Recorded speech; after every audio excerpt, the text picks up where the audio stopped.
Yikes, we need your help. Our tomatoes are under attack. If you can see inside of here, all of these holes, this is after, from what we can tell, 1 day of, well, my wife says they were there a few days ago. So, what we found here, it's probably about 9 o'clock in the morning, but they're kind of gone hidden right now, but we found some baby hookworms. Hornworms. We think they're hornworms. We don't know for So sure. I'm gonna see if you. I'll hold this out. Hopefully you can see them in here. I don't know if you how well that looks, but that's what we're seeing. Is these little guys. We found 3 of them, which means there's probably 30 of them somewhere. And need to know what you've done for hornworms.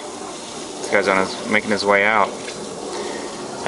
If you've had hornworm problems before and you've found something that works, we've got tomatoes on here, obviously, that we don't want to spray with anything that's toxic. But we do want to find out what we can do for these hornworms to get rid of them, because they will devastate a tomato plant. A few years ago when we had these, or last year, I'd come out and pick out, hornworms that were that big, 10 or 20 of them, and the next day there'd be another 10 or 20 of them. So if you have any recommendations right now, they're only on this one plant, but they'll have this plant stripped by the end of the week if we don't do something about it, and then they'll migrate over to these other plants. So if you have any suggestions what to do for hornworms, tomato worms, I'd appreciate it. Here's the bush champions. My wife is watering right now. Maybe you can see right in here we've got one that's nice and has really good color on it. And then we've got it. These are really big tomatoes. They're really nice. Here we have the Italians, and this is an indeterminate, and it's just got tomatoes all over. So this has been a really high producer for us here. If depending on where you live, getting the variety is important. This looks like it's going to be about 3 feet tall on this bush champion. Of course, the indeterminate is going to keep on growing, and we notice on the indeterminate that they still have blossoms on the top, and they're still growing really well.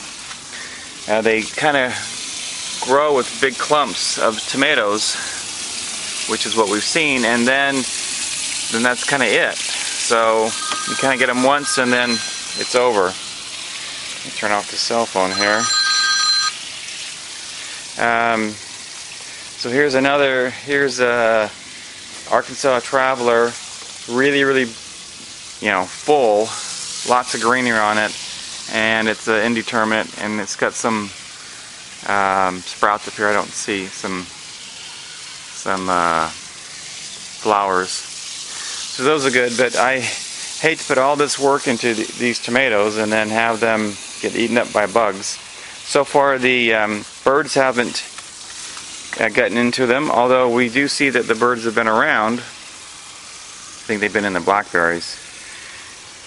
So if you have any advice on tomato worms, please comment, do a video, let us know what you've done that's worked.